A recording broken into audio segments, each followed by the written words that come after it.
family support. That is, I should thank my mother, my father, and all the siblings who really encouraged me to come up in sports.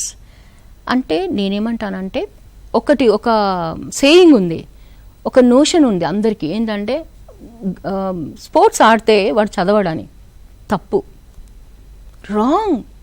స్పోర్ట్స్లో మనం ఎందుకు ఆడతామండి? Sports మనము గెలవాలని ఆడతాం కదా, అవునా? గెలవాలని ఆడతాము. ఒక టీమ్ గేమ్ ఆడితే ఒక కోఆపరేషన్తో ఆడతాం, ఒక లీడర్షిప్ క్వాలిటీస్ ఉంటుంది, సోషలైజేషన్ వస్తుంది, అంత ఫిజికల్గా ఫిట్ ఉంటుంది. మన కాన్సన్ట్రేషన్ అన్నది ఏముంటుంది, ఈ గేమ్ ఈ బాల్ ఇలా వచ్చింది, నేను ఇలా కొట్టాను కదా, దాన్ని ఇది తప్పు అయితే నేను ఇంకా ఎట్లా మార్చుకోవాలి, ఒక ప్లానింగ్ వచ్చేస్తుంది. అప్పటికే ఒక ఫోకస్డ్ మైండ్ వస్తుంది, అవునా? అప్పుడు ఎట్లా స్పోర్ట్స్ పర్సన్ మంచిగా చదవలేరని ఎలా అంటారండి? లేదు, అది తప్పు. ఒక స్పోర్ట్స్ పర్సన్ బెటర్గా చదవ. ఎందుకంటే మన ఇండియన్ టీంలోనే శ్రీనాథ్ ఉండే కదా, హీజ్ అన్ ఇంజనీర్ స్టూడెంట్. చాలామంది డ్రావిడ్ వీళ్ళందరూ కూడా మంచి మంచి ఎడ్యుకేషన్ ఫీల్డ్లో నుంచే వచ్చారు వాళ్ళు. సో